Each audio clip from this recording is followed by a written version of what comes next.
Shoot!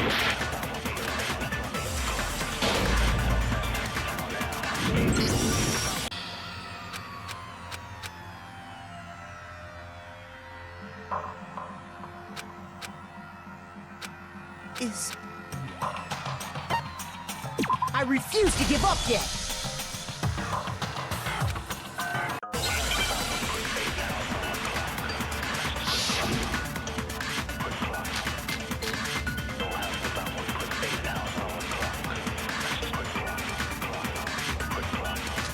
Everything we found in your the blueprint, they can all replace it. It's not true! It's... Hero, why? No! Just hold on a second! Everything we found, the blueprints, the suit parts. No, that's wrong!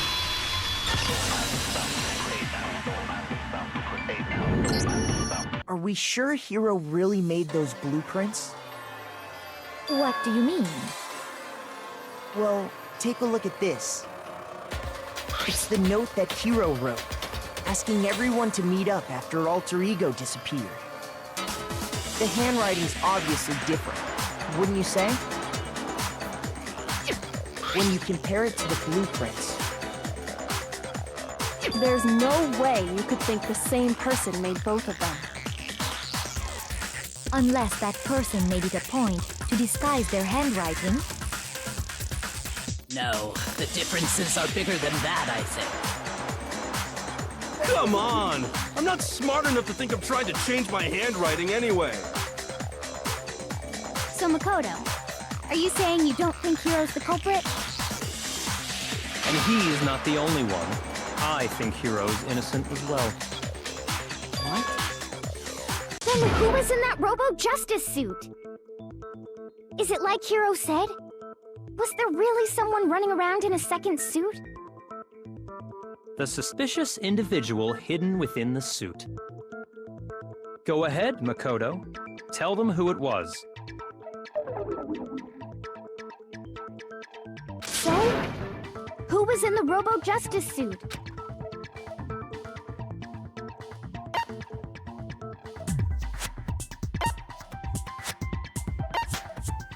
I got it! Other than Hero, I can't think of anyone else it could have been. Obviously, he was the one in that particular suit, and we never found any kind of second suit. Then there can be no doubt. Hiro is the prime suspect. That doesn't make any sense! You just said Hiro didn't do it! It makes perfect sense. Hiro was the suspicious individual in the suit, but he's not the culprit. So what you're saying is... That's right. The culprit in this case has nothing to do with being in the Robo-Justice suit. What? Now that's a bold assumption! And what reason do you have to make such a statement? You do have a reason, yes? Of course. But before we get to that, there's something else we need to clarify first. So let's get that out of the way. Hey, stop trying to boss us around! All things have a proper order. So what is it? What needs to be clarified? We must clarify the method of transportation for Taka's lifeless body. It would seem that his corpse was moved using certain particular items. Makoto, can you tell us what they were?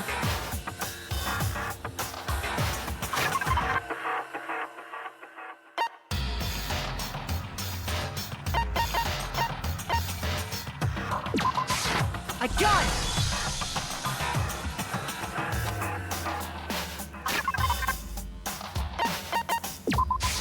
I got it! They were a dolly and a tarp, right? So, let's see if I can explain. Taka's body disappeared from the equipment room, and then we rediscovered it in the repository. And when we found it for the second time, it was wrapped in a blue tarp, right? It was the same tarp that, up until then, was stored in the equipment room.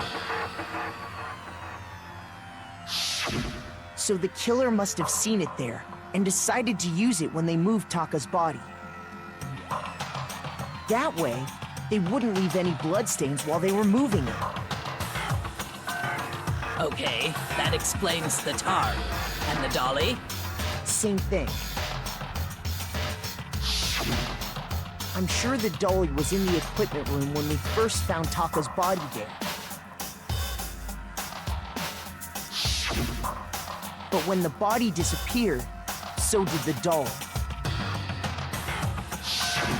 Later, when Taka's body reappeared in the repository, so did the dolly. In other words, you think they used the dolly to move the body, am I right? But are you sure you are not mistaken? Huh? Are you absolutely positive the dolly was in the equipment room when we found Taka's body? That dolly was made specifically for moving large objects between the repository and the art room. It would be very strange indeed to discover it had made its way to the equipment room. Is it not possible that it was in the repository all along, and you simply didn't realize it? She's raised an objection. How do you respond? There is no shame in being wrong. Nobody expects much from you anyway. We have all accepted the fact that you rarely understand what is going on around you.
You have it wrong. I cannot agree. You are a fool. So pathetic. Lies will get you nowhere. Do your worst. You miserable wretch. I cannot agree. You are a fool. Do your worst. You have it wrong. I cannot agree. You are a fool. So pathetic. Lies will get you nowhere. Do your worst. You miserable wretch. I cannot agree. You are a fool. Do your worst. I cannot agree. This should prove it.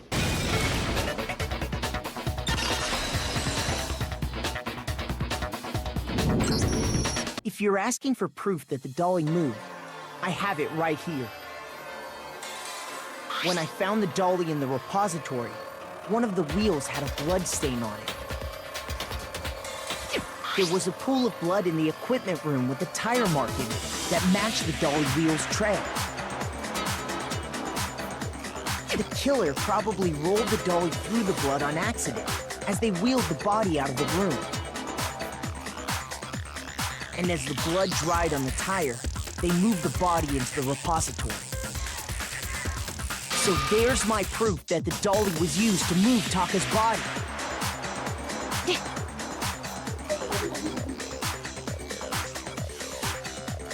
Well, anyway, that was just something we had to get out of the way. Let's get back to the main subject. Yeah, the subject of how Robo-Justice didn't do it. Because if it's not a killer robot, then what kind of robot is it? I'm not sure that really matters. I'd be happy to explain why the occupant of the suit couldn't possibly be the killer. If you look back on how the body was transported, it will become immediately obvious.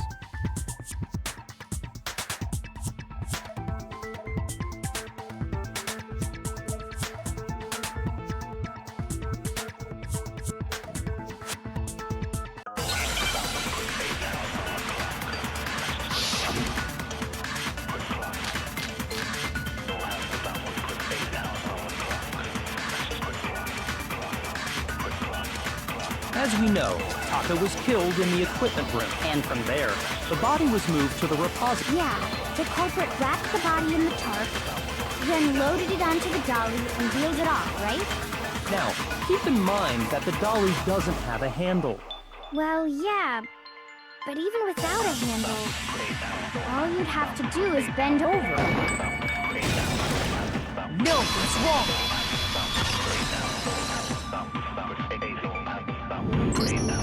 You're absolutely right that you could push a dolly without a handle if you stoop down low.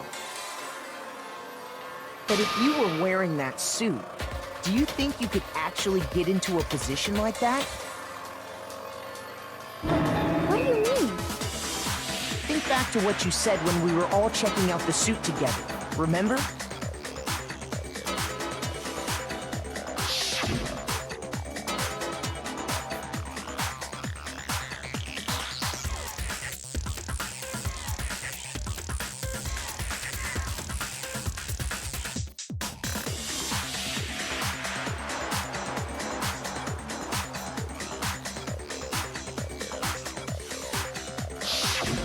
When you're in that suit, not only can you not see your feet, but you can't even bend at the waist.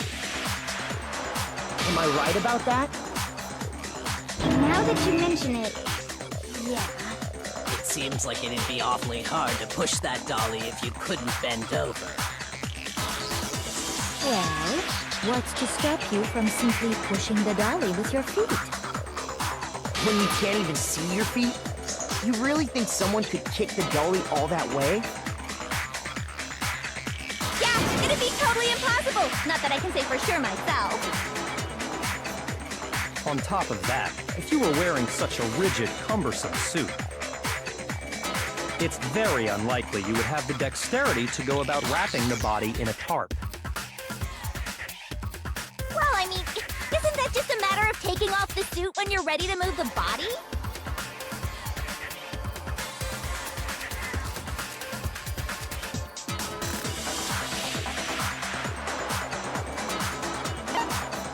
I got it! I don't think taking off the suit was an option. If you remember...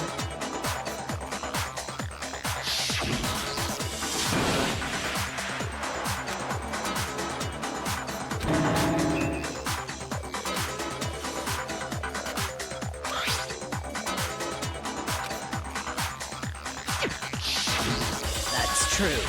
It seems impossible to put the suit on or take it off without help. Then, you really can't take it off by yourself? Hiro wasn't just making it up? Of course I wasn't making it up.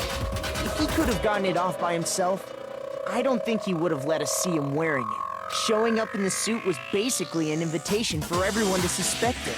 Yeah, that's right! So, it's really, really true that Robo-Justice couldn't have moved the dolly? To be clear, whoever did move the body, it couldn't have been Hiro in the robot suit, correct? No, wait. Just a second, if you please. Have you forgotten about the picture that I took? You all got a good look at it, did you not?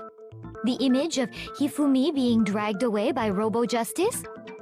If whoever was in that suit is not the culprit, how do you explain that? Besides, do you remember what the now deceased Hifumi said?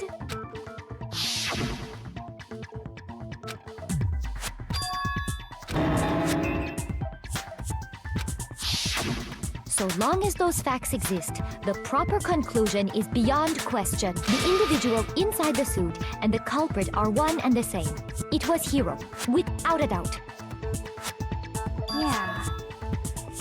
Yeah, that's gotta be right. Hold on a second! It's still far too early to reach that conclusion. Besides, there's no hurry to decide who did it. Before we rush to a verdict, shouldn't we explore every single possibility? Instead of seizing on one viewpoint, the truth is uncovered by analyzing things from every angle. Perhaps, but where do we go from here? Let's review this series of unfortunate events from the beginning. Maybe we'll uncover something new. What a pain in the ass!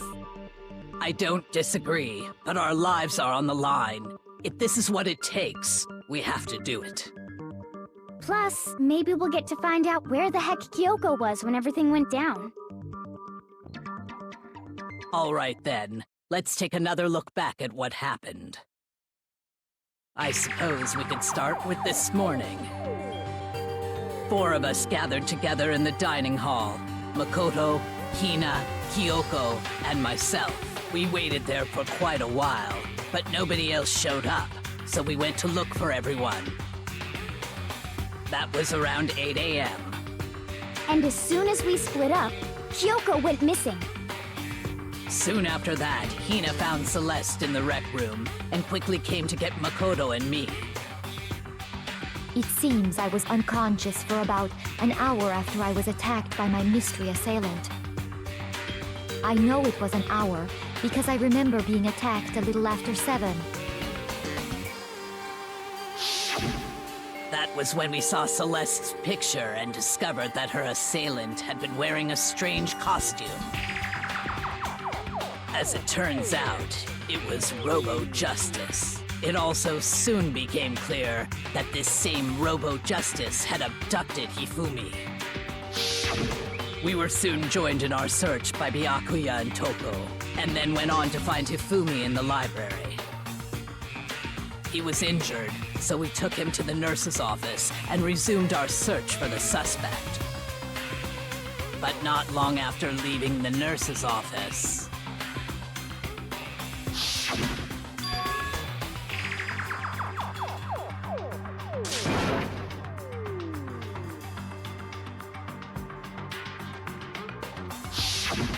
When Celeste told us that, we decided to split up and search the second floor. And soon after that, I saw someone moving around on the 3rd floor, and I yelled out to everyone as soon as I did.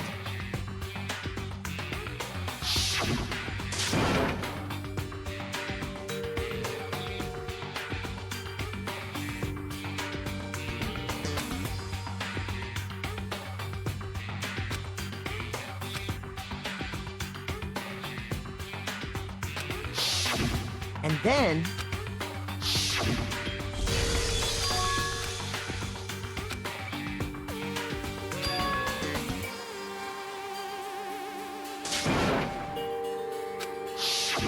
At that point, we decided to divide up into 2 groups. Celeste, Hina, and I went back to the nurse's office, while Sakura, Byakuya, and Toko chased after the suspect. When we got back to the nurse's office, we found Hifumi, dead. And that's when we heard the body discovery announcement. I left Celeste and Hina there and headed back to the 3rd floor to let the others know what had happened. Meanwhile, we had just discovered Taka's body in the equipment room. We must have found both bodies at almost exactly the same time, because we heard the same announcement not long after we discovered his body. And that's when I told you guys about Hifumi. Then the 3 of us headed for the nurse's office. But right after we left the physics lab, we ran into Celeste, who'd arrived after us. And she told us something very surprising. We rushed back to the nurse's office and saw that she was right. Then we remembered we'd left Toko passed out in the equipment room, so we hurried back again.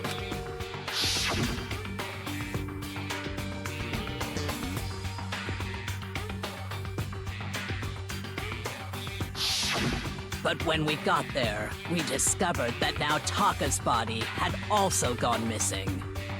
Next thing we knew, we were searching the school for 2 missing dead bodies. And after some time... Celeste informed us that she'd found the bodies, and we all headed to the repository, which is where we rediscovered the corpses.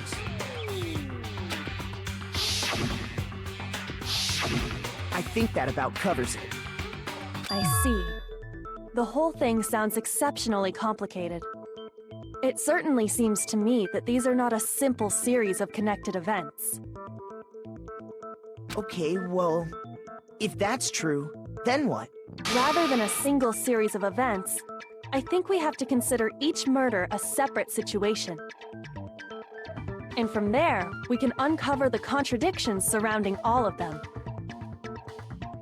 Now then, let's get started, beginning with what happened to Taka.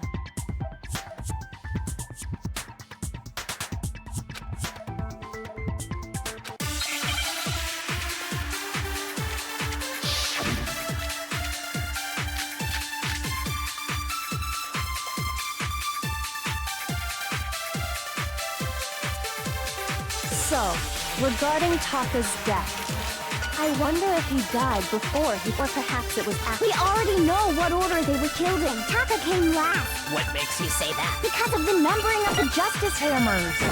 It's true that Hifumi was killed with Justice Hammer, while Taka's death... See? So it's obvious Taka came after. So, I wonder if, or perhaps it was... We already know Taka came last. What makes you say that? Because of the numbering of the Justice Hammers.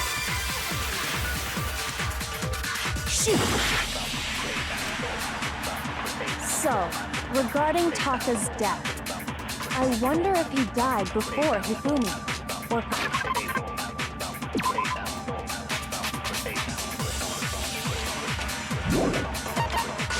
perhaps it was after? We already know what order they were killed in.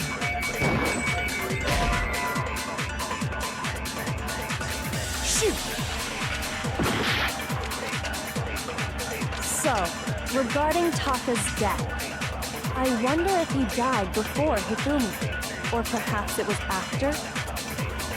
We already know what order they were killed in. Taka came last. What makes you say that? Because of the numbering of the Justice Hammers. It's true that Hifumi was killed with Justice Hammer 3, while Taka's death came from a swing of Justice Hammer 4. See? So it's obvious Taka came after.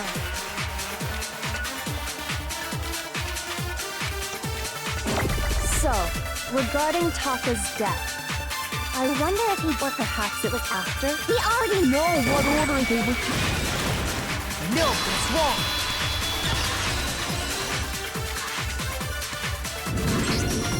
Hold on. There's no reason to assume that the hammers were used in the same order as their numbers. If anything, that's just another way the killer tried to disguise their actions.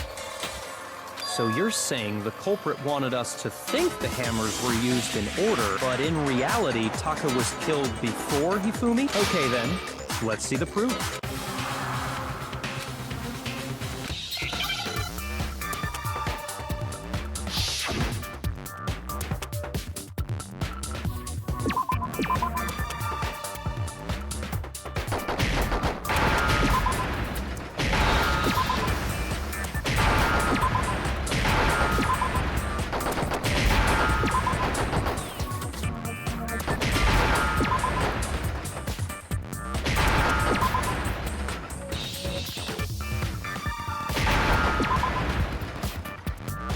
Now I understand. I got it. Taka's wristwatch. See? Look. It broke with the hands pointing just past 6 o'clock. It must have gotten broken when he was attacked by the killer, because as of last night,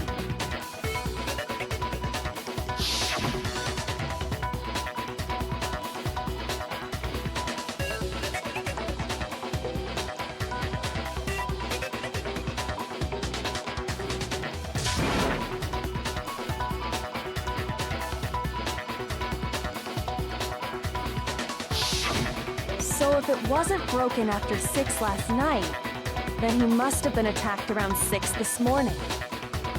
And that would be his official time of death. But if that's true, then he was killed well before Hifumi. And before Celeste was attacked this morning, which happened around 7. That's right. Taka was killed before any of the other incidents took place. That simple fact slipped past all of us. We made the wrong assumption about the order of events, all because of those justice hammers. That's exactly why the culprit wrote the numbers on each hammer and had them increase in size. That way, when we saw how they were used in each incident, we'd easily make that wrong assumption. Now, if Taka was killed around 6, then everyone's alibis for his murder go out the window. Because when he was killed, we hadn't met up in the dining hall yet. That may be true in the case of Taka's murder. But all of our alibis still hold true for Hifumi's death. That's right. With him, at least, we're all safe.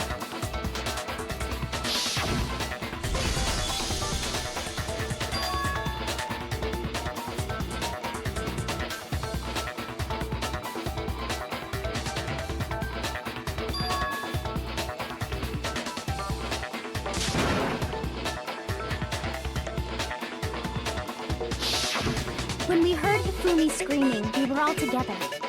Except for Hiro and Kyoko. Then we all ran down to the nurse's office, and that's where we found his body. That's totally true. We're all in the clear. Oh, I know! They must have recorded him screaming on a tape or something, then played it later on! If that's true, where's the tape? I don't know. Don't just go making stuff up. Anyway, we all have rock-solid alibis for when we heard Hifumi scream. Since all of us were there together, clearly none of us could have killed him. And it does not stop there. There was also the moment when we discovered his body had disappeared. When his body vanished from the nurse's office, Hina and I were in the bathroom together, while everyone else was in the equipment room. And then there's the disappearance of Taka's body from the equipment room. At that time, we were all gathered together in the nurse's office because of Hifumi going missing. Well, don't forget, I was passed out in the equipment room the whole time. Wait, then what if Genocide Jill did it? She could have dragged Taka's body out of there right then! Even if she could pull that off, there's no way she could have done the same with Hifumi's body. Because, as we just established, she was passed out in the equipment room when his body disappeared. Besides, I didn't do either of them anyway. In other words, it is impossible that any of us could have killed Hifumi or moved either of their bodies. On the other hand, Hiro and Kyoko had disappeared, so they most certainly could have done those things. So what now, Kyoko? For now, we can't get fixated on who did it, or we'll just keep going around in circles. So instead of who, I propose we start talking about how. In particular, I think we need to figure out how Hifumi's body got moved. That's true. We searched everywhere, but we couldn't figure out how to explain his body disappearing. And according to what Celeste said,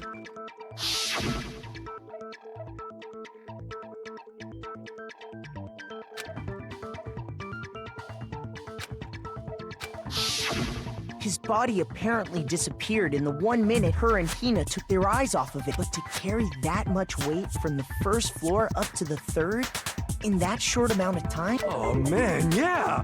There's no way! It'd be impossible! Well, what if I told you there was a way to make the impossible possible? What? How?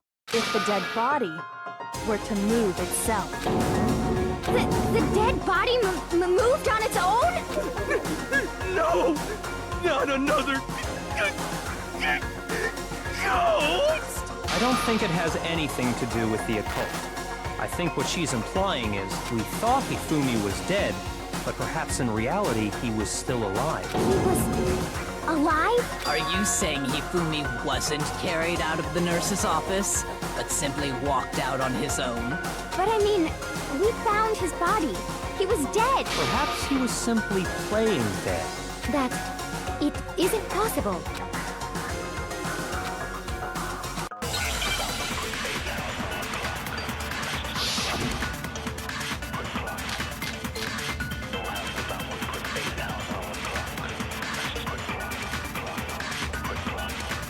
Are you saying that when we first found Hifumi in the nurse's office, there's a chance he was actually still alive? No. If Hifumi was dead, and you know that, surely you've heard the body discovery announcement, along with that Hifumi's dead body had been found. And that is why... Are we really? Maybe the announcement was intended to signal someone else's discovery.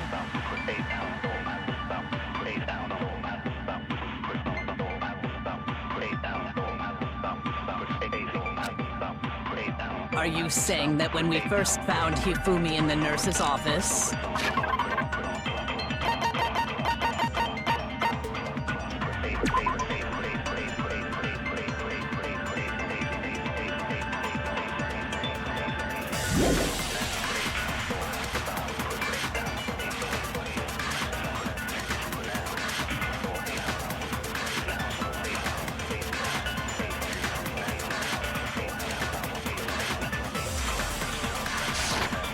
there's a chance he was actually... No. Hifumi was dead, and you know that, surely you've heard the body that Hifumi's dead body had... And that is why the Are we really? Maybe the announcement was intended to signal someone else's discovery. Are you saying that when we first... There's a chance he was actually... No. It is in Hifumi was dead. And you know that. How? Surely you heard the body discovery announcement, along with the rest of it. Hifumi's dead body had been found. No, he's wrong!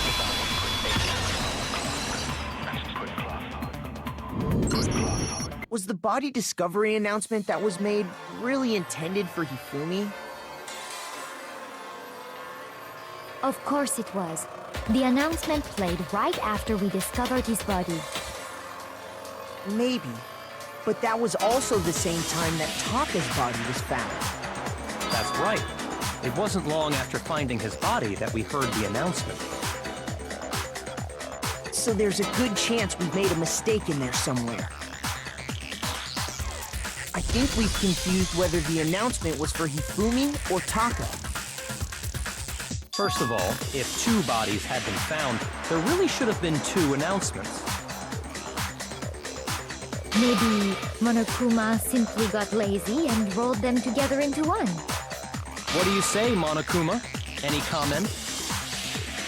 Well, it's a very sensitive issue, so I can't go into too much detail. But what I can say about the body discovery announcement is that it's only broadcast when 3 or more people find a dead body for the first time.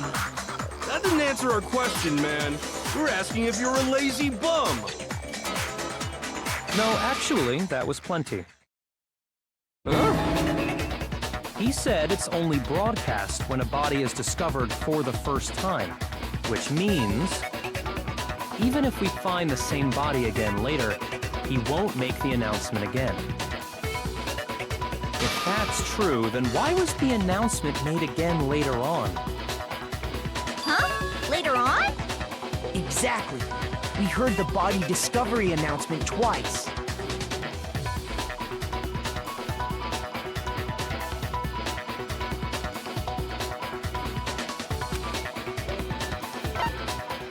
I got it! We heard it a second time in the repository, when we rediscovered the two bodies.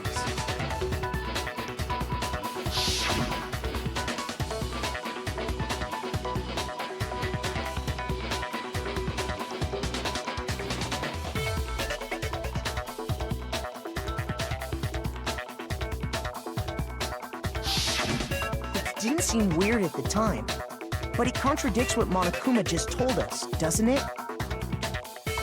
Exactly. If we were actually rediscovering both bodies, the announcement shouldn't have played. And in reality, when the two dead bodies were rediscovered, one of them was actually being discovered for the first time. So, when we found Hifumi the first time in the nurse's office, he wasn't actually dead yet. Meaning, he wasn't actually found dead until we came upon him in the repository. And that's just part of it. There's one other thing that leads me to believe he was still alive in the nurse's office. Oh, I know! Because he was super good at playing dead! Bada bing, bada boom! That That is the worst logic I have ever heard. But honestly, I do not think there's anything that can prove he was still alive. Okay then, let's take another look at the events surrounding the discovery of his body. Then it should become clear whether he was really alive or not. This whole thing is pointless.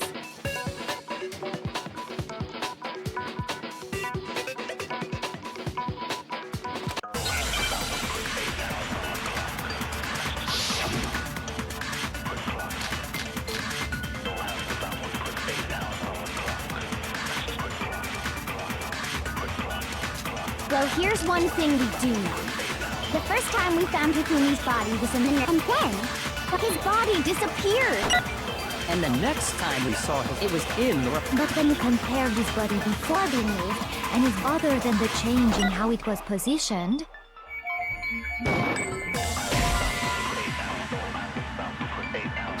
Shoot! Well, here's one thing. The first time we found him, and then his body And the next time it was in... But when you compare his body before, other than the change, there was no notable difference. No, that's wrong!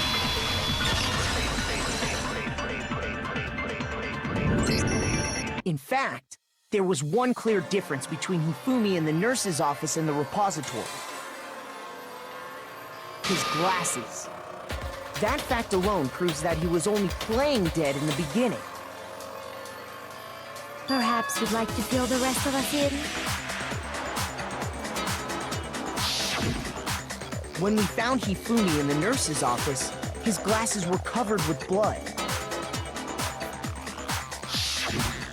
But when we found him again later in the repository, they were spotless. And I found the item he used to wipe them clean in the nurse's office trash can.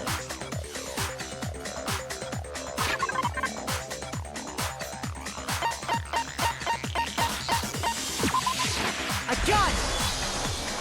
It was a glasses cleaning cloth featuring a certain cartoon mascot. One look at the bloodstain on the cloth should make things clear.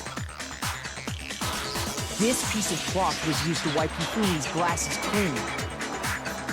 And the mascot on the cloth is the same one that's on the digital camera, right?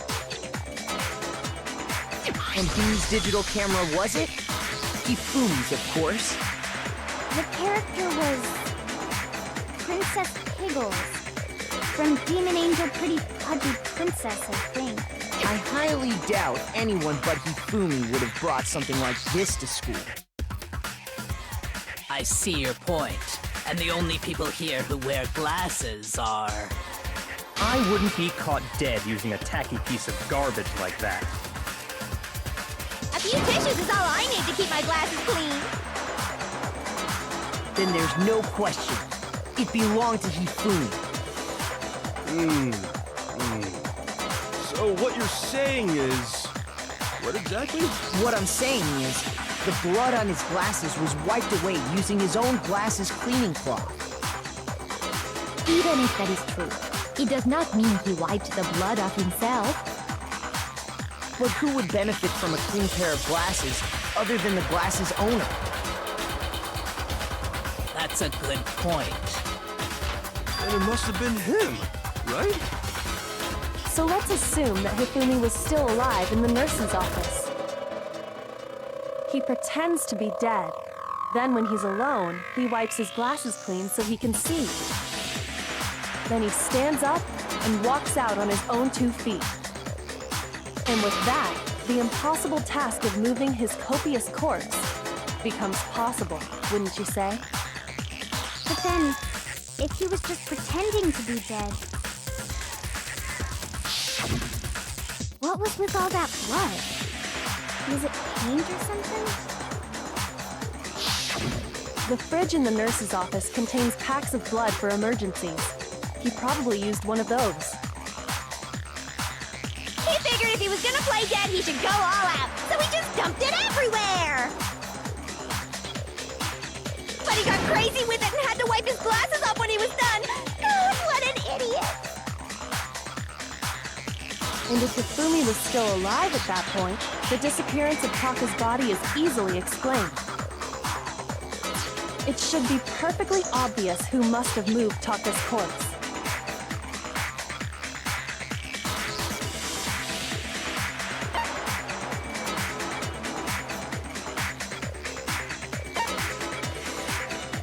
I got it! It could only have been Hifumi. While we were all gathered in the nurse's office, he went to the equipment room and took Taka's body. That also explains how the door to the repository got locked. The door was locked? Well, after the bodies disappeared, we all went looking for them, right? So me and Sakura headed for the repository. But when we got there, the door was locked. And the repository door can only be locked from the inside. Which means, when Hina and Sakura got to the repository, someone was already inside. And it could only have been Hifumi, who just finished stashing Taka's body there. He convinced us all he was dead, and when he saw his chance, he dragged Taka's body to the repository. So, Hifumi wasn't just another victim in this case. He was one of the assailants. But that means he took part in the murders. I just can't believe it. If you're having trouble, would you like me to show you one more piece of evidence? There's more? Oh, absolutely. The single biggest fact pointing to his involvement has yet to be revealed. You know what I'm talking about, right, Makoto? The item he took off of Taka's lifeless body?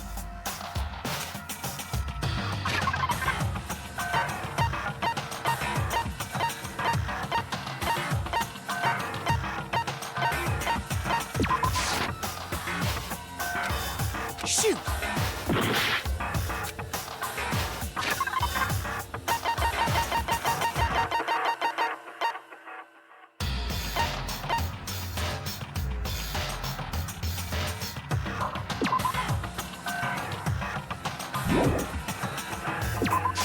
I got it! You're talking about the note Hifumi had hidden away, aren't you? Hidden note? That's right.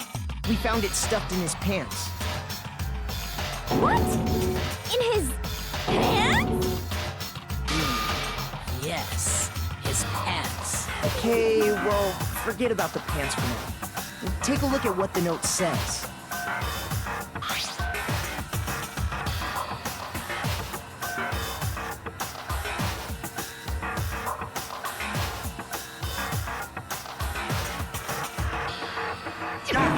That's the note I was telling you about. The one that told me where to go. Huh? Wait, this one's a little different. In my note it said, Monokuma can't find out, so don't tell anyone else for now. Let's meet in the rec room at 1 a.m. I see. Then this note isn't the same one Hiro got. It's not the same? In other words, the killer got in touch with another person besides Hiro. And that person could only have been... I got it! That's right! Taka! The killer used this note to draw out Taka and murder him. Hello? Over here! Objection! Objection! I don't really understand what's going on, but Hifumi had that letter, right? So whoever wrote it wasn't drawing out TikTok, they were drawing out Huffy! Just to be clear, TikTok is Taka and Huffy is Hifumi, right? Oh, yes! Why must you ruin it every time?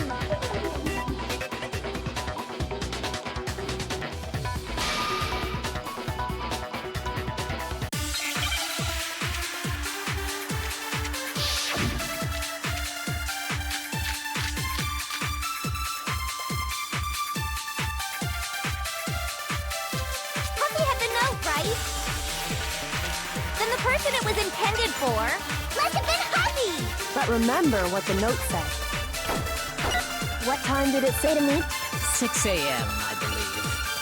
The time doesn't matter! The note has nothing to do with TikTok!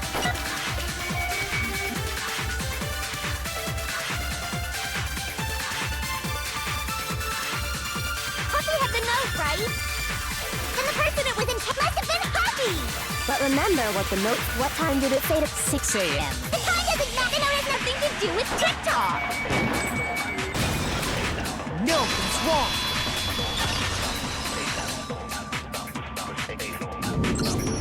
No, there absolutely is a connection. What the hell are you talking about?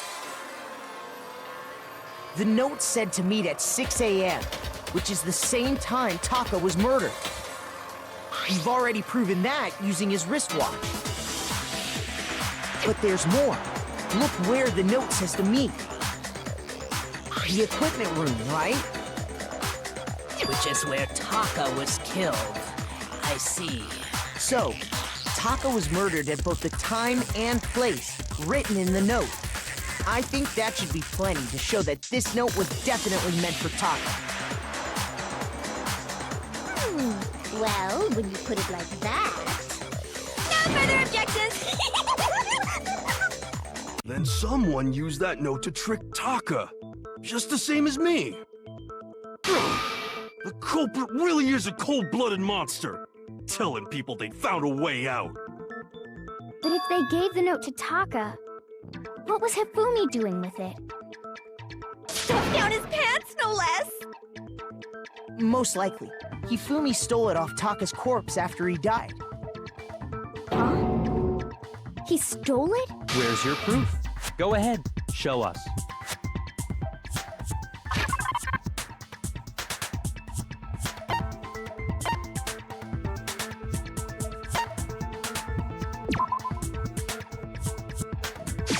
I got it! When I searched Taka's body, I saw that his lifeless hand was gripping a small scrap of paper. If I'm right about this, the sheet of paper this piece came from is... I knew it! It fits perfectly with the note we found hidden on Hifumi. Then Taka's scrap and Hifumi's note... Yup, they're from the same piece of paper. Hifumi had the note meant for Taka, while Taka's corpse still grasped a small piece of that note. There's only one way to explain it. Taka died clutching the note. Hifumi tried to free the note from his death grip, leaving behind only one small scrap. Did I get all that right? That means Hifumi knew the note was important. Exactly. Which proves that he was an accomplice in the murder. Whoa. Yeah. After seeing all this, Hifumi was super involved in this whole thing for sure. In fact, he was behind the whole thing. In fact, he's still alive! Sorry, no. When we found him in the repository, Hifumi was truly and completely dead. The second body discovery announcement proves that. So then, who killed Hifumi? Whoever did is the mastermind, the true killer. He was killed in the repository. So he must have been killed not long after transporting Taka's body. So, he must have been killed after Taka's body vanished, but before we found both bodies in the repository. During that time, we'd all split up and were searching for Taka's missing body. In other words, during that time, none of us have alibis. Wait, but me and Sakura were together. Stop trying to steal the spotlight, you stupid walrus! Who are you calling a walrus? Anyway, when they were killed bothers me too. But there's something that's been bothering me even more. And what might that be? The weapon they used to kill Hifumi. The weapon? Yeah, because I mean, according to the Monokuma file, the way Taka and Hifumi were killed was almost the same, with them having similar fractures and all. But Justice Hammer 3 and 4 were still laying around in the nurse's office and equipment room, right?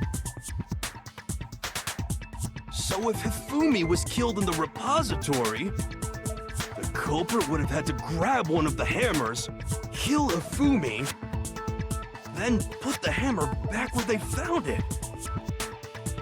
But wouldn't that be seriously risky for him? I'm surprised. It seems there's some semblance of a brain knocking around that skull of yours after all. Hell yeah, it's packed in there good and tight. He's right, though. I don't understand it either. The Monokuma file makes it clear that they were killed using similar instruments. But if the hammers were already laying around those other rooms... So the question is, how could the culprit have gotten their hands on either of the hammers? Personally, I haven't a clue. So which hammer was used to attack Celeste? Number 1 or number 2? Those were accounted for in other rooms too. And I don't think either one is big enough to kill someone. Then... Is it not possible they used a different weapon? I don't think it is possible. They were both killed with the same kind of thing, right? So then, what was used to kill Hifumi?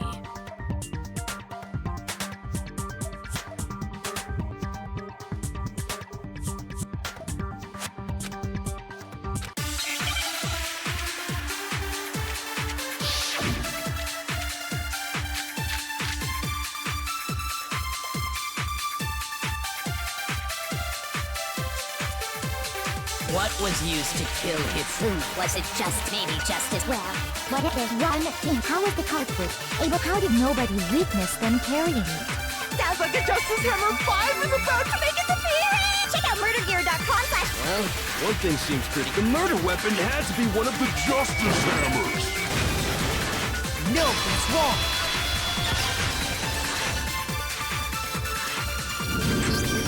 The murder weapon wasn't a Justice Hammer at all. No, it was something completely different. But, seriously? A different weapon? Specifically, a hammer from the repository.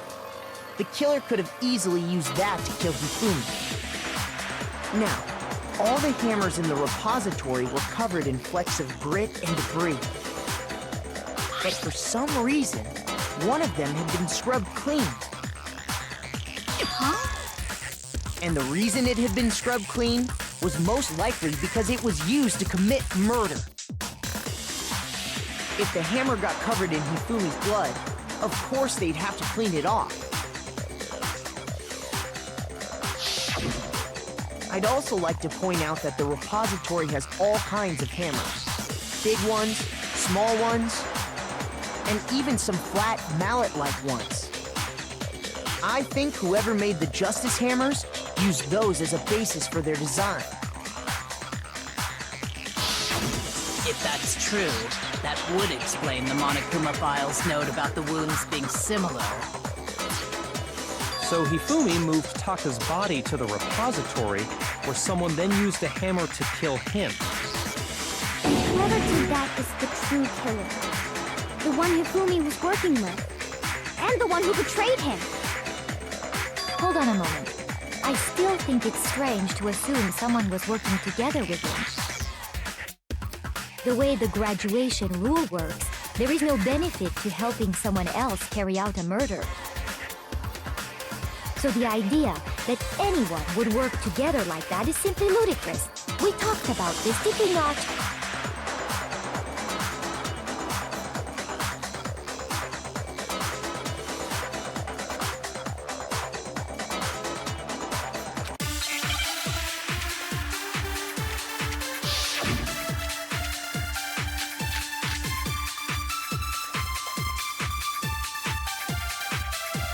Based on the rules that have been laid out, even if more than one person is complicit, only the one who actually, assuming the rule holds true, it is simply impossible that two people would... That is how the rule was explained. But that only really applies if there's one. In this case, however, there were two murders.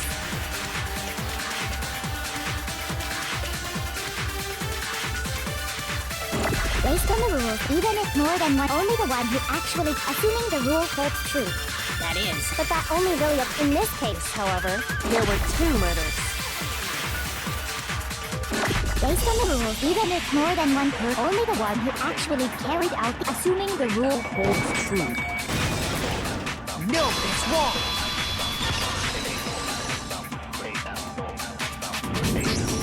Since there were 2 murders, it's at least plausible that more than one person was involved. What do you mean? If there'd only been 1 murder, then yes, the idea of an accomplice isn't really worth considering. Naturally, if only one person can be saved per murder, an accomplice has no risk versus reward benefit. Risk versus reward benefit? The payoff for working together. The reward that balances out the risk of taking part in the scheme. There's no point in being someone's accomplice if there's no benefit to you. However, if there were some potential mutual reward for the risk, then cooperation becomes possible. You're saying that 2 people could act as each other's accomplices to commit 2 separate murders. I think that's what the true killer told Hifumi. They would each have an accomplice for their crime. And based on the case's events, Hifumi would have been the first one to act, murdering Taka. They made him carry out the first murder so he couldn't back out of helping them later on. So in this case, there wasn't one single person committing multiple murders. Instead, each person killed someone, creating 2 separate incidents. And it only looked like one person because that's how the true killer designed it to look. A single suspicious individual, a similar weapon used in each crime, disappearing bodies. By creating one seamless set of circumstances, they made it look like one person was behind it all. The mastermind picked their target and managed to convince him to go along with their plan. And then, to avoid the no accomplices rule, they simply killed their accomplice. Which, if true, means that betraying Hifumi was part of the plan from the very beginning. That's just awful! How could anyone be so cruel? You think so? I can't help but admire its cunning. Still, their choice of accomplice seems odd.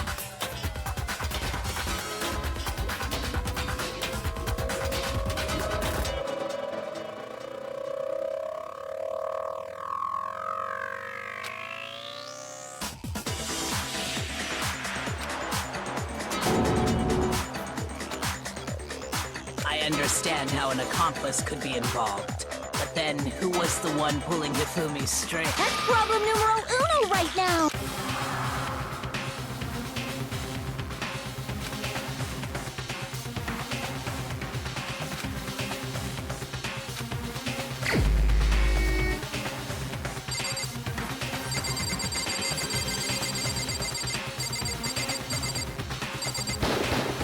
Here's my answer. It was Celeste. So I'm the suspicious individual now, am I? I really do hate this kind of joke. A joke? I wonder. So what you are saying, then, is that I specifically chose to work together with Hifumi. The idea that I would choose to spend any amount of time interacting with him, that I would go within 10 feet of that shit for brains, that lazy, worthless, goddamn idiot! Pardonnez-moi. Just to be clear, there is evidence to support it. Is that so? It is. Throughout the investigation, there was certain behavior that was common only to the 2 of you. Considering what we've learned so far, it only further proves that the 2 of you were working together.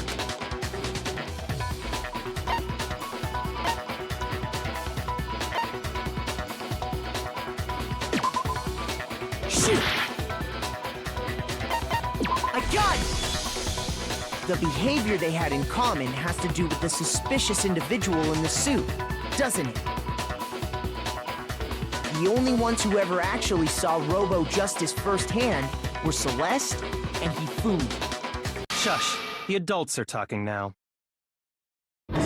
Sorry. As he said, only Celeste and Hifumi ever laid eyes on the costumed individual. If we accept that Hifumi was one of the culprits, we can't help but suspect what Celeste has said as well. Are you saying everything they told us was a lie? After taking Hifumi to the nurse's office, we all began our search for this individual, correct? And not too long after that, do you remember what Celeste said?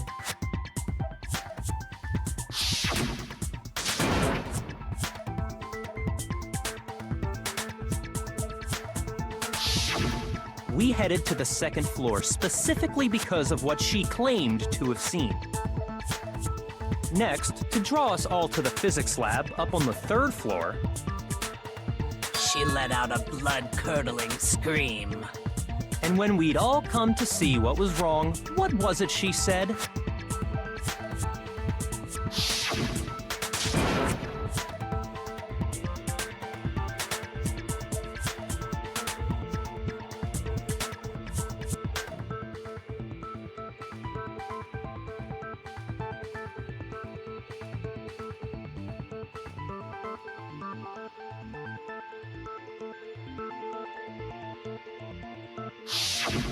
Once she'd done her job of getting us all up to the physics lab, it was time for her partner to get to work.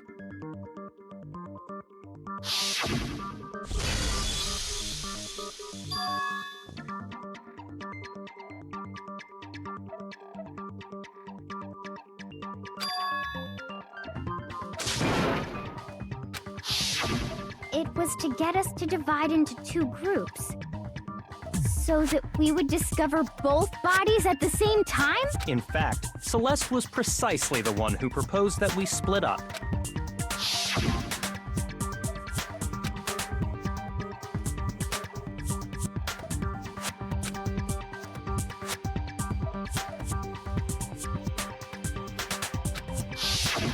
Well, if Celeste and Hifumi were working together, all those chance events suddenly become connected.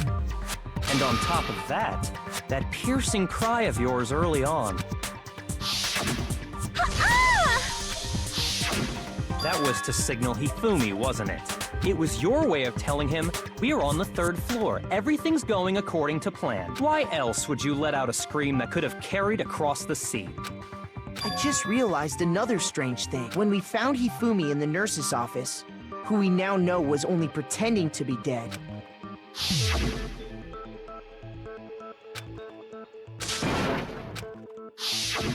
Celeste, you were the first one to say he'd been murdered. You wanted to make sure we wouldn't have any doubt in our minds. I don't believe it. Everything, the whole thing was one big act. Hina, you were with Celeste when Hifumi's body disappeared, right? Yeah. I was feeling kind of sick, so Celeste took me to the bathroom. Wait! Then that was... She wasn't worried about you. She just saw a chance to help Hifumi sneak out of the nurse's office. Each piece isn't much by itself, but start putting them together and the picture gets very ugly indeed. Wouldn't you agree, Celeste? I have no idea what you mean. Don't bother trying to deny it. You made one fatal mistake. Oh, did I? I didn't even catch it myself when you first said it, but looking back, I can say that that one little slip-up was your undoing. What are you talking about? I'm talking about what you said after Hifumi's body disappeared and we returned to the nurse's office.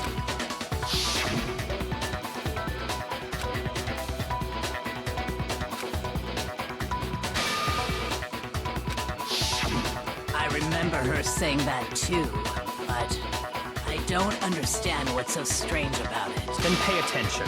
Sakura, Toko, and I were first to discover Taka's body in the equipment room. Then Makoto showed up and told us Hifumi had been killed. So Sakura and I left with Makoto. Once we were in the hall, we ran into Celeste, and the four of us headed to the nurse's office. Now, the entire time we were together, none of us said anything about Taka being dead. Think about it. Celeste's comment doesn't make sense. It was completely out of place. Yeah, I see what you're talking about. Although I don't really get what it means. You hear that, Celeste? Everyone's having some trouble understanding. Could you repeat what you said? If you're really not the culprit, you shouldn't have any problem repeating it, right?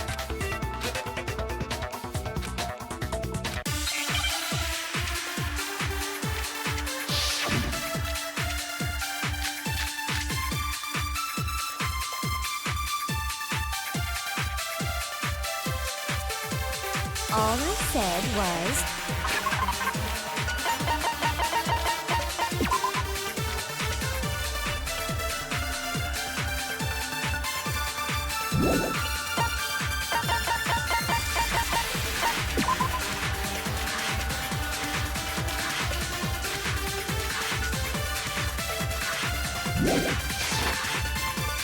They must really be enjoying the sight of us standing around, frightened and confused. They must be positive we are all going to die here. We are going to die, just like those guys died.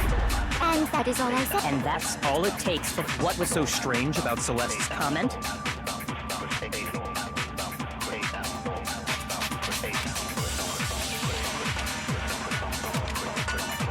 All I said, they must really enjoying the sight of us standing around. They must be positive we are all going to die here. We are going to die. And that is all. And that's all it takes. What was so strange about Celeste's comment? All I said, they must really enjoying the sight of us. They must be. We are all going to die. We are going to die. Just like those guys. No, he's wrong.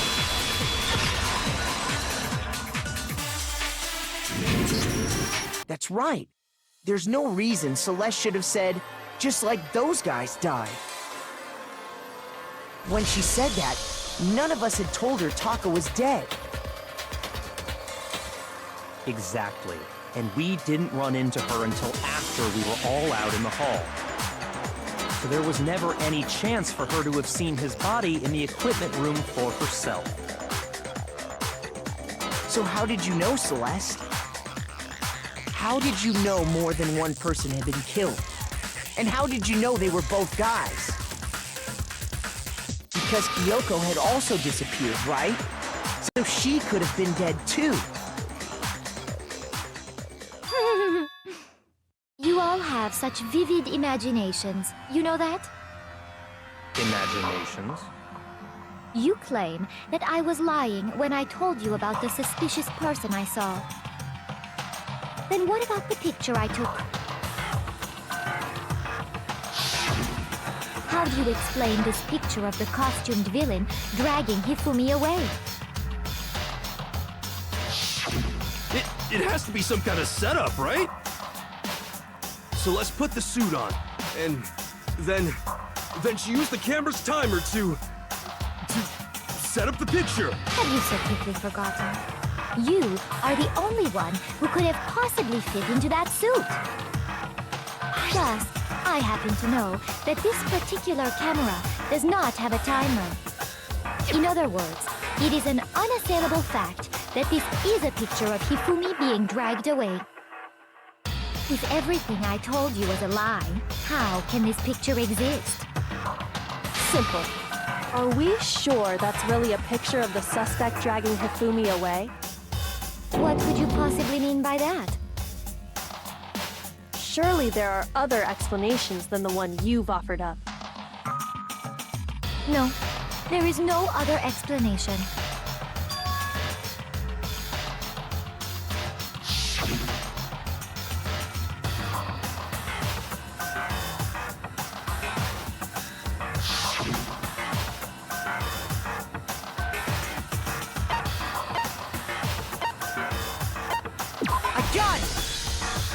It's not a picture of the suspect dragging Hifumi away.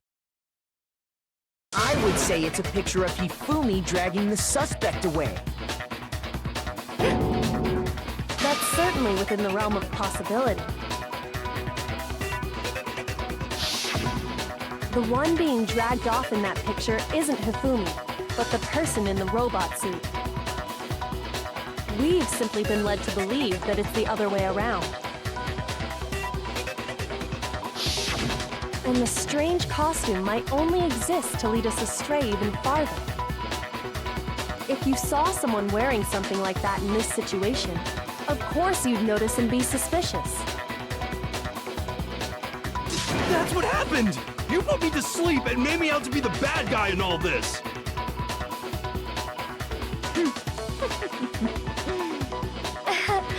Such a thing is utterly impossible. Hifumi was dragging him away? Ridiculous. Is it? I don't think it's ridiculous at all. Then shut your mouth and allow me to educate you.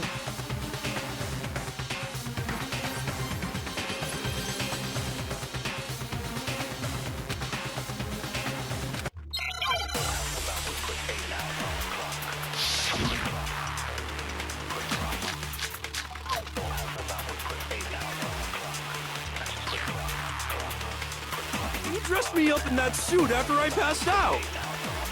Then you just draped me across Hifumi and had him carry my weight! You tried to make me look like the bad guy! Like I said, ridiculous. As you can see in the picture, the suspect is standing perfectly up. If the person inside the suit was unconscious, there's no way they could stand up straight like that. Shoot! You dressed me up in that suit after I... Then you just draped me... You tried to make me look like... Like I said, as you can see in the picture, if the person in there's no way They could stand up straight. No, that's wrong.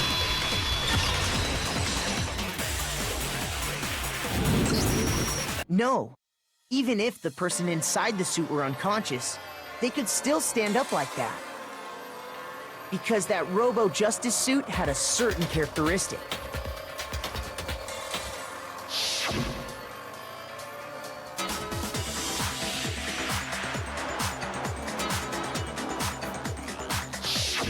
That's right! They totally made a mistake when they made it, so it couldn't bend at the waist. I'm not so sure that was a mistake. I think the suit was designed from the beginning to be used the way it was. Celeste and Hifumi took the suit they'd specially designed and stuffed Hiro into it. That's how they were able to fake that whole thing. The point of it all was to make us believe whoever was in the suit was to blame.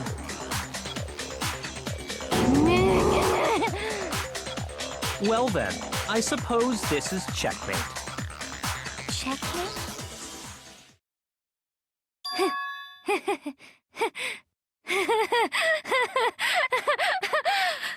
Don't make me laugh, you idiot! What do you mean, checkmate? Celeste? Clearly, you want to cram me into your little guilty box. Well, there's one little problem.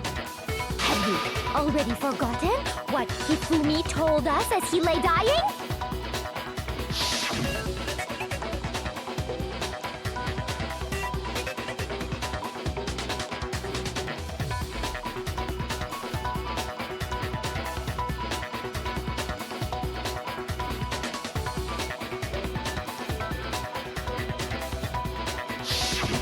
When we asked him who had attacked him, his answer was quite clear, was it not? He said, and I quote, Yasuhiro. In other words, Yasuhiro Hagakure! Wait! But my name isn't really Yasuhiro! It's actually... Taro! Your confusing statements don't make any sense. You're only making things more complicated. He did say Yasuhiro, but are we sure he was really pointing the finger at Hiro? What the hell are you talking about? I'll burn you alive! Kyoko, what do you mean by that? Think back to how Hifumi used to talk to us. How did he refer to each of us? Shoot! Think back to how did he refer to each of us?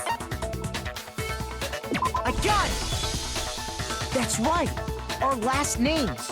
He called us all by our last names. Exactly. I know I heard him say Mr. Naegi more than once, for example. So if Hifumi did mean to say Hiro's name, he would have said his last name, Hagakure. I'm sure it was just incidental. By chance, his first name. Indecent? Don't talk. Random chance. Now isn't that a convenient explanation? No, there's no reason to think he would have said the name any different than normal. But he must have run out of energy before he could say any more. So Hifumi was trying to tell us the last name of whoever killed him?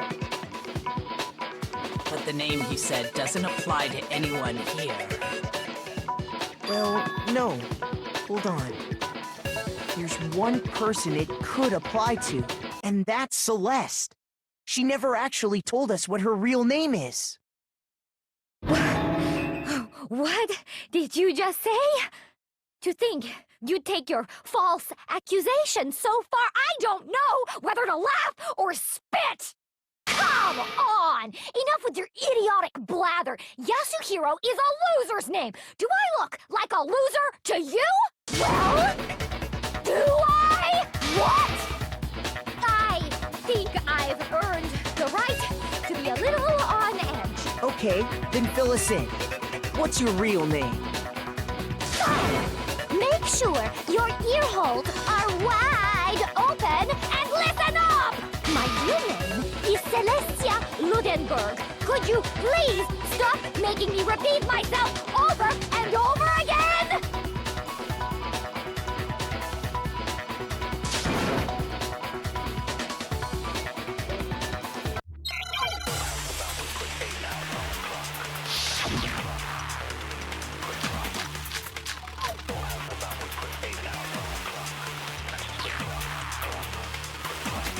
Hifumi was trying to tell us something. He wanted us to know the killer's last name. If there's one person here who might have the... It would have to be you, Celeste. You haven't told... How many times have I? No. Celestia Ludenberg! How long do you plan to go on? I'm not pretending, and since you have no way to contradict me... No, that's wrong!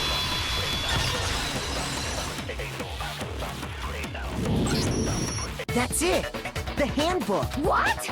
Anytime you turn your handbook on, it shows the owner's name when it boots up, right? Monokuma told us all about it before.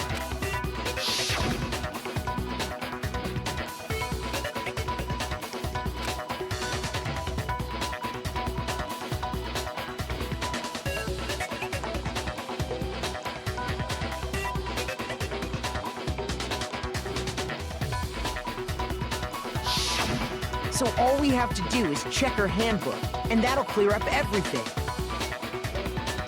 That's how we can find out Celeste's real name. That's an invasion of privacy. I refuse to cooperate. Celeste, can you please just tell us what really happened? Please, just tell us. Even when I'm put in check, it's just my nature not to give up. Because until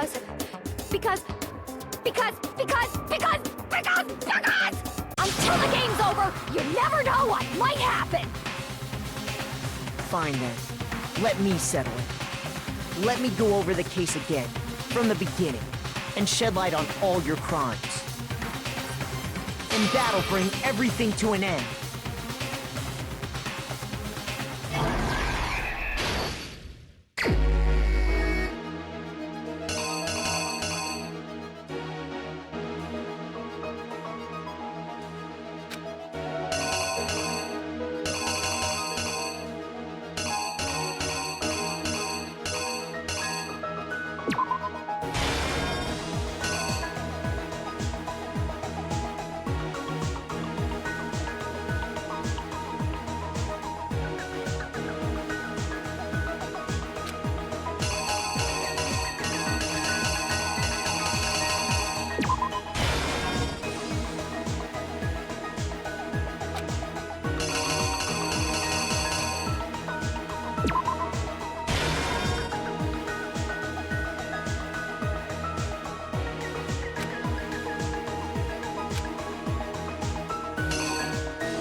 The killer is you! Before anything, the killer persuaded someone to help carry out the murder. And that person was...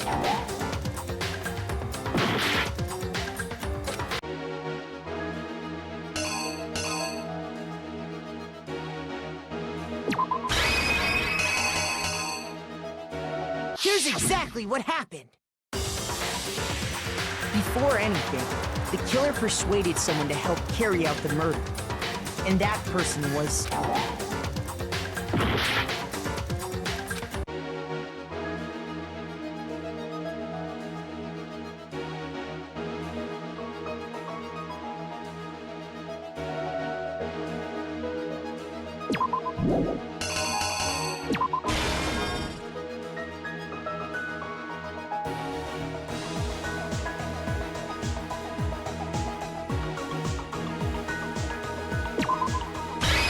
The killer is you! Before anything, the killer persuaded someone to help carry out the murder.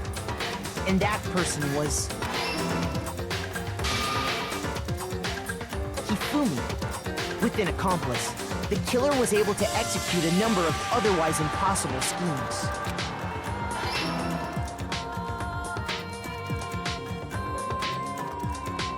First, they convinced someone to meet them in the rec room last night at 1 in the morning. That someone they met with was Hiro. The murderous duo intended to pass Hiro off as the prime suspect. So when they met up with him,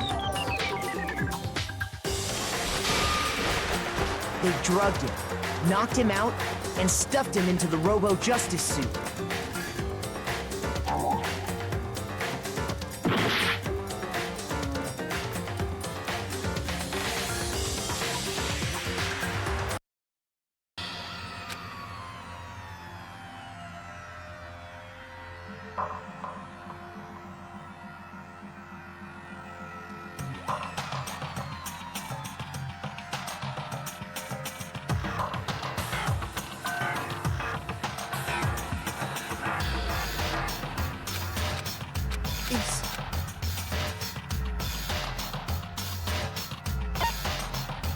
refuse to give up yet!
Before anything, the killer persuaded someone to help carry out the murder. And that person was...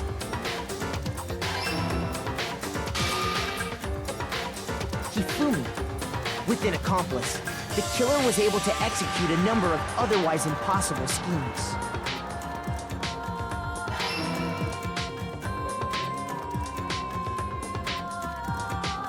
First, they convinced someone to meet them in the rec room last night at 1 in the morning. That someone they met with was Hiro. The murderous duo intended to pass Hiro off as the prime suspect. So when they met up with him, they drugged him, knocked him out, and stuffed him into the Robo-Justice suit.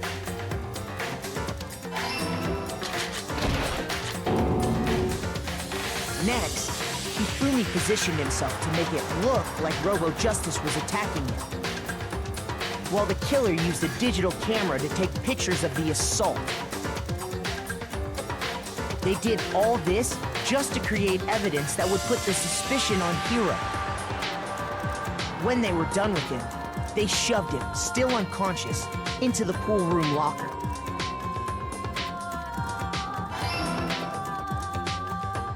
And then finally, at 6 a.m., they moved into the murder phase of their plan. They called Taka to the equipment room.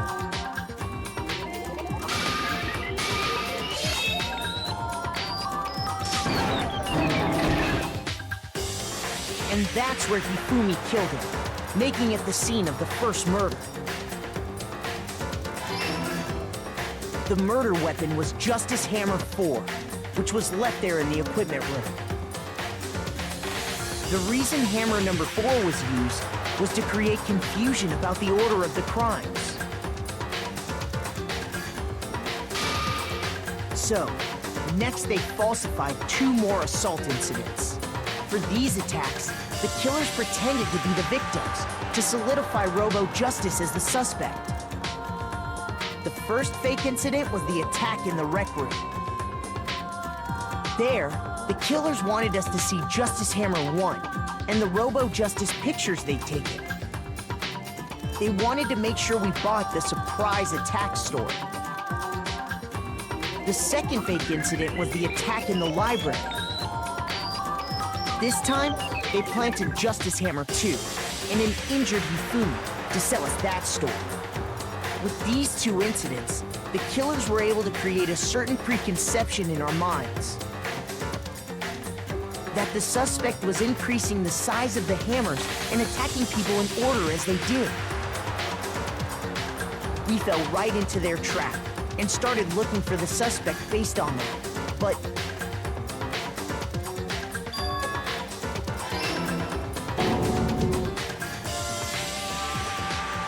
while we did that, we left Hifumi alone in the nurse's office.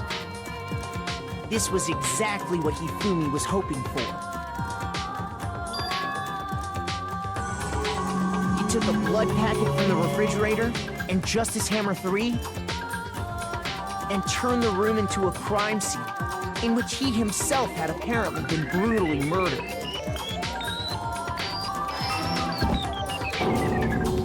He let out a scream to draw us back, and when we returned, that's what we found. Meanwhile, the other group that had been out searching found Taka's body at the same time. So when we heard the body discovery announcement, we naturally assumed it was for Hifumi. We left the nurse's office, and Hifumi once again took advantage of the situation. He simply got up and made his escape. When we learned his body had disappeared, we all rushed back to the nurse's office. And once again, Hifumi had the chance he was waiting for. This time, he snuck into the equipment room.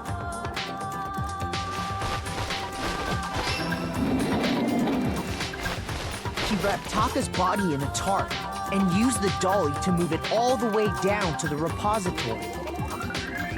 That explains how each of the bodies disappeared. But even Hifumi didn't know what the true killer had in mind for their final act.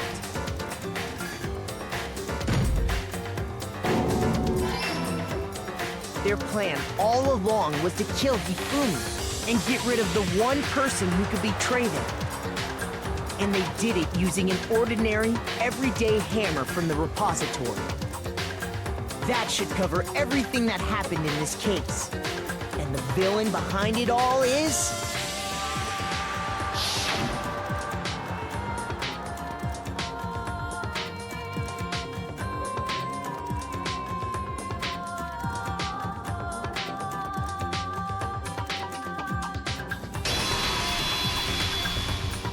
Celeste! Sorry, you lose. I lost? When was the last time I was forced to utter such words? They hang heavy around my neck. Then you admit it? You're the killer? Listen to you, trying to take charge, as if you're my private instructor. I, Celestia Ludenberg. Actually, no, Taeko Yasuhiro is fine. Taeko? So, you finally accepted it. I'm the kind of person, once I've lost, I don't like things to drag on. Interesting.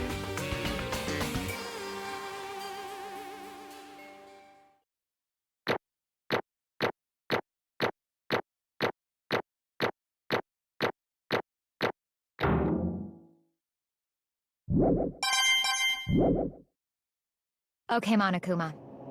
I'm ready to begin. Or, no, I suppose this is the end, isn't it? It is indeed the moment we've all been waiting for. Time to vote, okay? Okay. If you would, please locate your lever and cast your vote. And when the votes are tallied, who will become the blackened? Will you make the right choice or the dreadfully wrong one? What's it gonna be? What's it gonna be?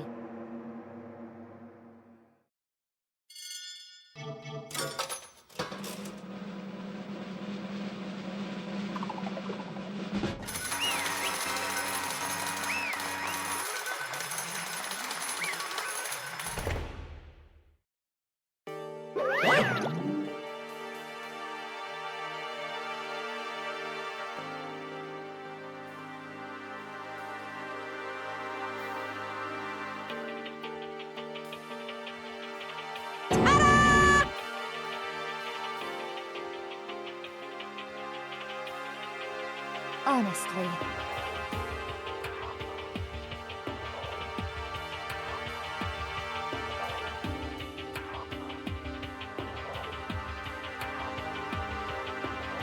I knew it.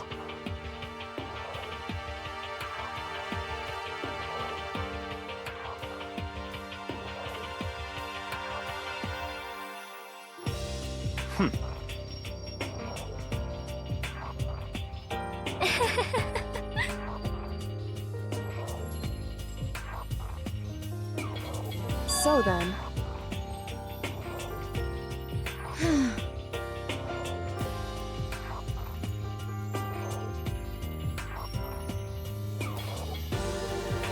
Indeed.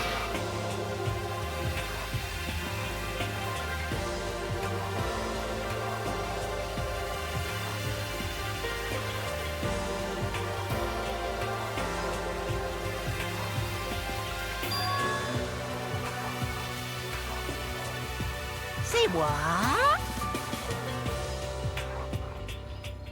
Just a second.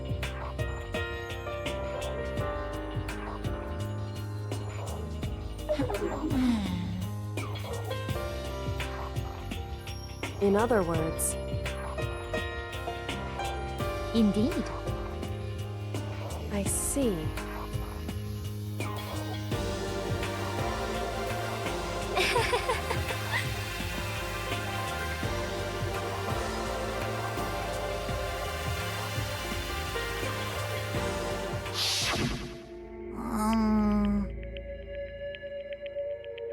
Actually,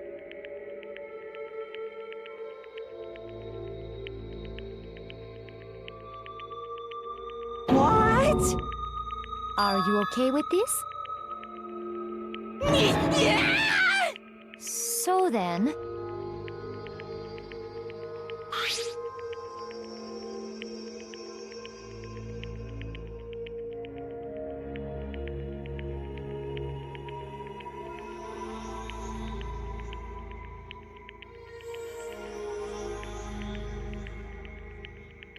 Damnation!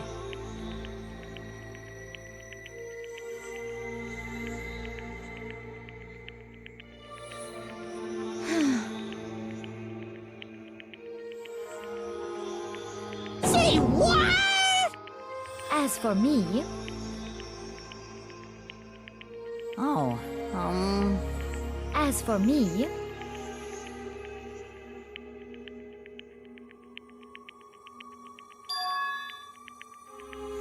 What?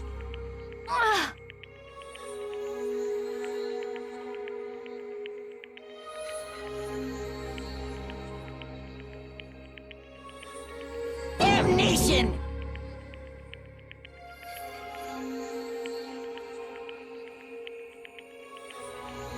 Say what?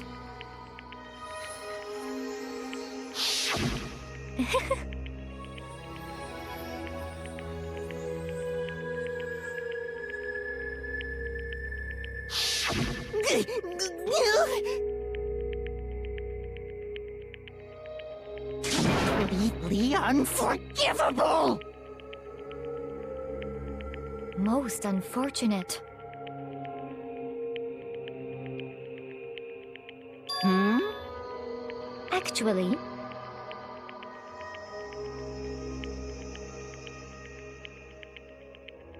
What?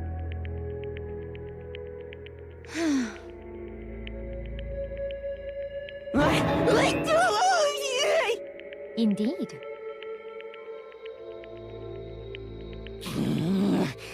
This is unforgivable! Completely unforgivable! Honestly.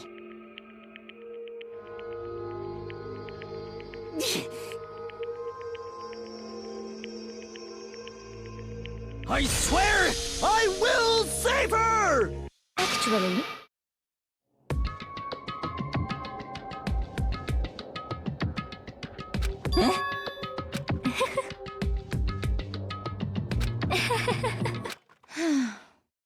Hmm?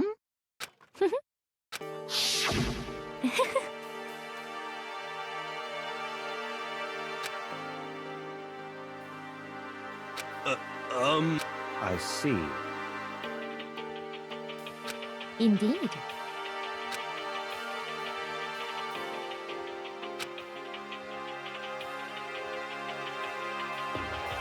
But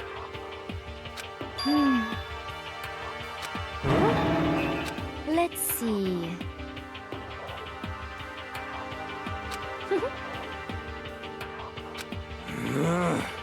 Well,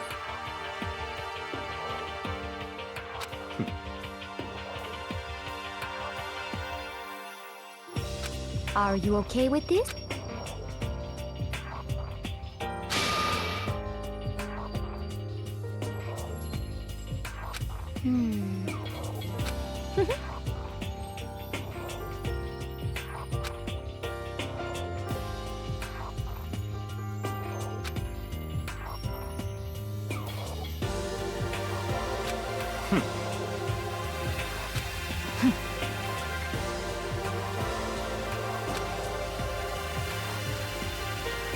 so in the end,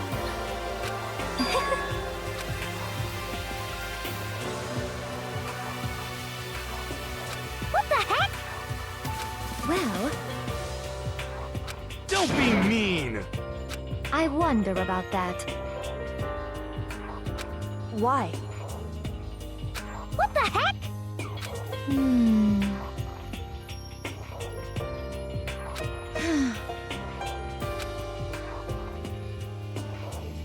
But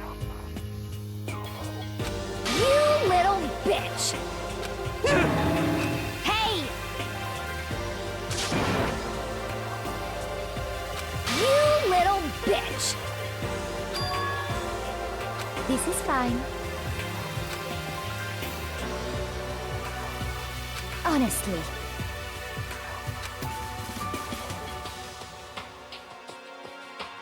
As for me, isn't it wonderful?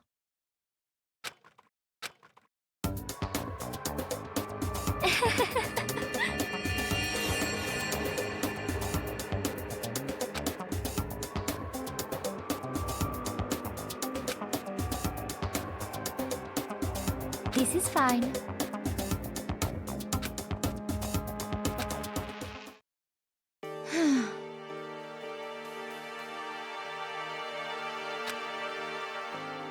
There is nothing to be done.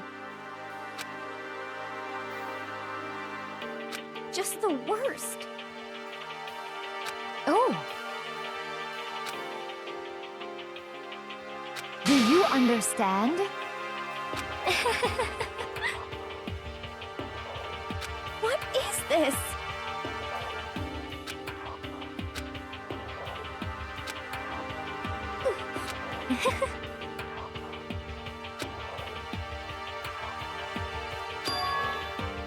Yes, indeed. Isn't it wonderful? hey,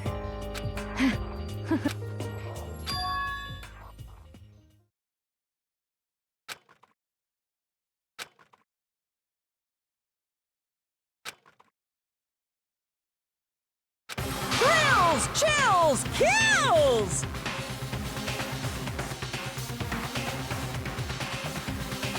Now then, I've prepared a very special punishment! Let's give it everything we've got! It's punishment time! I guess I'll let Kyoko hold on to this. What? Will it really give you the hope you're looking for?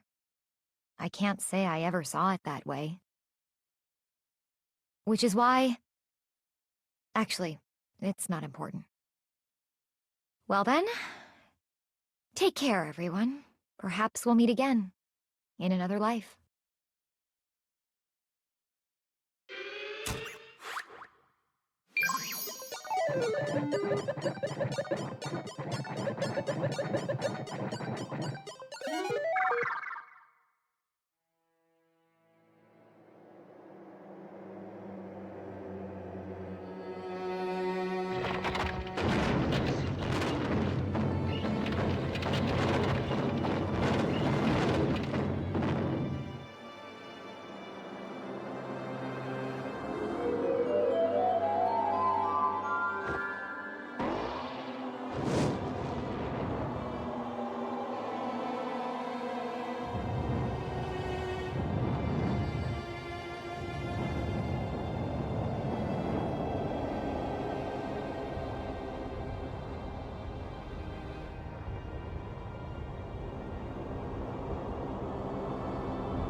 What are you gonna do? Let me out of here! Too bad.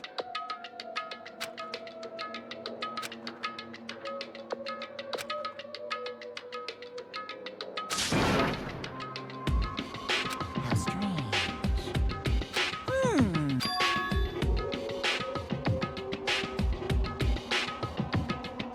Hey!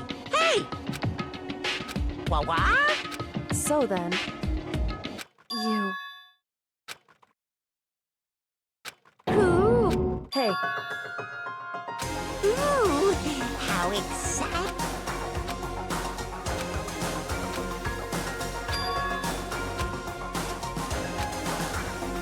Hello.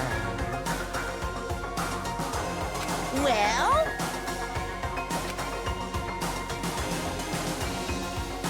See ya later!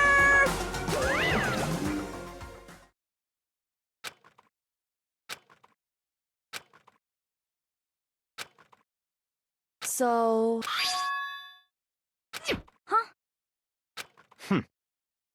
Hey, Indeed.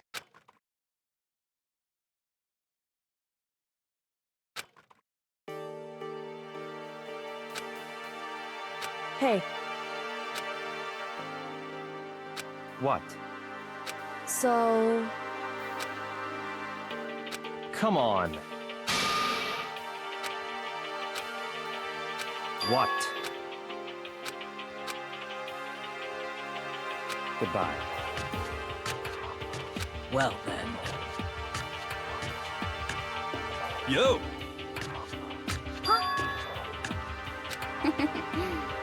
Okay.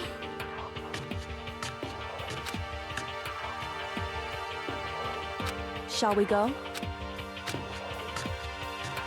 So then,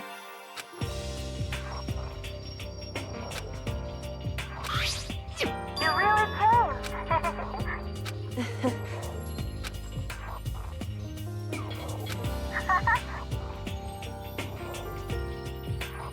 So.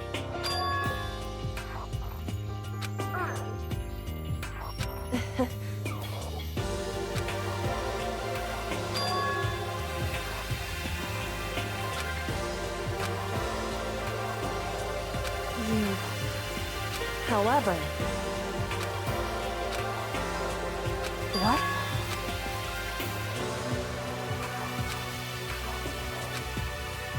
Indeed. What?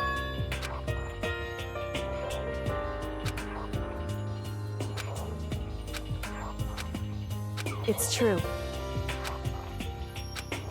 That's fine.